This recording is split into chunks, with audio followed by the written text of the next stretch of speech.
dance is typically viewed as a very fun and enjoyable activity and sport. But there is a point in which this fun sport can actually become detrimental to a dancer's physical and emotional well-being. When a dance instructors and peers pressure a dancer to conform to the ideals of the dance industry, a dancer can develop body image issues and become hypercritical of herself. And this is when the dance industry can actually become detrimental to a dancer's well-being.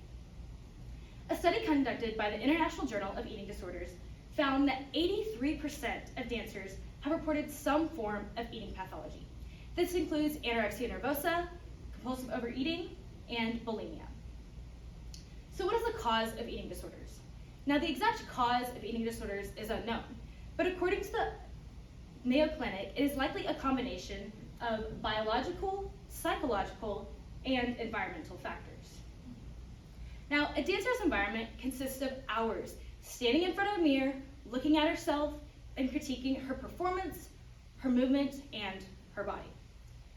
Now, when a dancer compares, and while she's standing in front of a mirror and in her dance environment, she's constantly comparing herself to those around her so that she can either match her peers' performance or compete with her peers' performance. And this causes a dancer to become hyper-aware of her own flaws, according to the Journal of the Utah Academy of Sciences, Arts, and Letters. So can a dancer's environment make her more prone to develop eating disorders than a non-dancer? An evaluation on a dancer's environment reveals that it is the reason why so many dancers suffer from eating disorders. Now, the competition a dancer faces in her environment is one of the key factors in why a dancer is more likely to develop an eating disorder. A study conducted by the International Journal of Eating Disorders found that students studying at ballet schools with the intention of pursuing professional careers in ballet were more likely to score higher on the eating attitudes test. Now, this test assesses one's risk to develop an eating disorder. The study also found that professional dancers were more likely to develop or to have anorexia nervosa. And they also than those who studied at less competitive schools with a higher academic focus than professional focus. The pressures that a dancer faces in her environment also increase her likeliness to develop an eating disorder.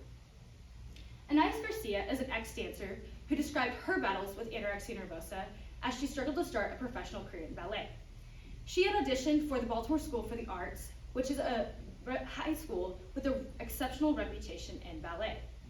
Now, when she first auditioned, she wasn't accepted into the school, and the school gave her critiques like she was too soft or didn't have enough muscle tone. These types of critiques are highly detrimental to a person's psychological thoughts and can cause her to develop body image issues. Garcia eventually auditioned again for the school and was accepted, but she explained that at her time at the school would talk about health, but then they would turn around and only cast the dancers for lead roles with only cast students with the skinniest dancers for the lead roles. This means that her and her peers were not only competing for the cast, to be cast in those roles, but they were also competing with their body types to be the skinniest dancer. George Balanchine is a famous teacher at the New York City Ballet, who choreographed the Nutcracker. And his aesthetic preferences have built a reputation for themselves. His aesthetic preferences have been described to be young, tall, and frighteningly skinny. And they've been labeled as a reason why there's a demand for dancers to have a very low weight in dancing. Professional dancers are pressured to match Balanchine's aesthetic preferences and are the reason why so many dancers develop eating disorders so that they can match his aesthetic preferences. The synchrony of a dancer's environment also increases her likeliness to develop eating pathologies. A study conducted by Michelle Gelfand, the professor of psychology at the University of Maryland, found that ritualistic synchrony created a feeling of connection when a group participates in synchronous action. This explains why dancers typically develop a strong personal connection with their peers and with their directors.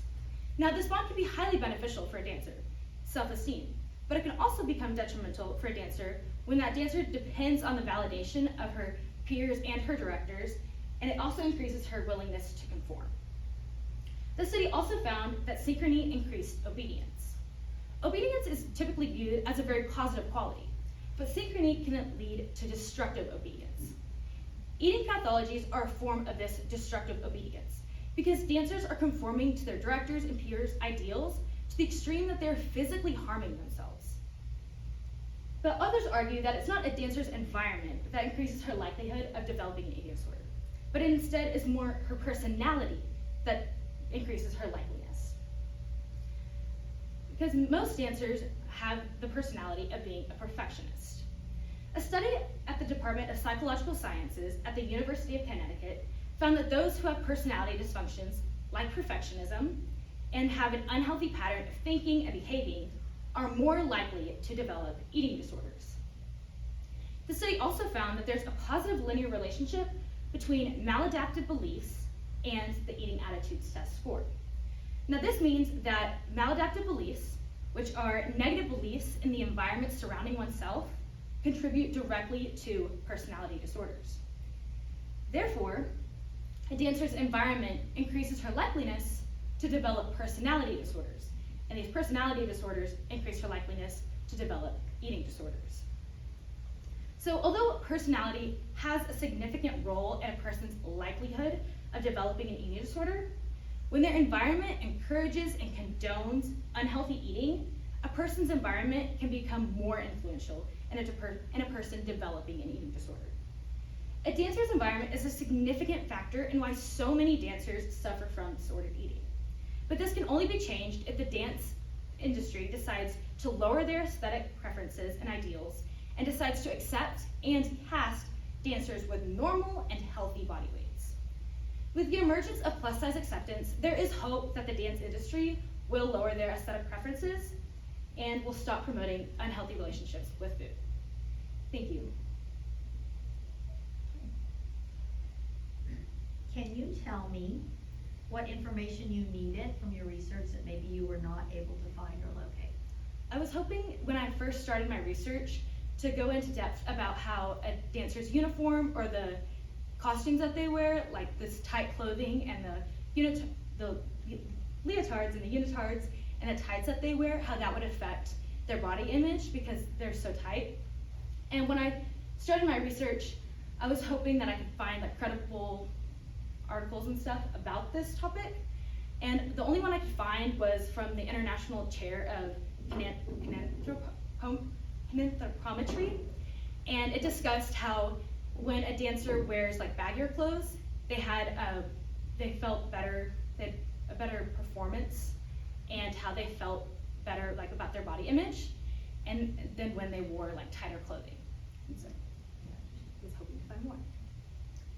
How is your conclusion in conversation with the body of literature or other research sources you examined? My conclusion was really influenced by the article that I found from the University of Connecticut, because my conclusion was that a dancer's environment influenced her likelihood of developing an eating disorder more than her personality. And the article that I found from the University of Connecticut stated that a dancer's personality was caused, or the personality dysfunction was caused by her environment. So it perfectly like summarized my goal of my purpose in argument. Very good. Give her a hand.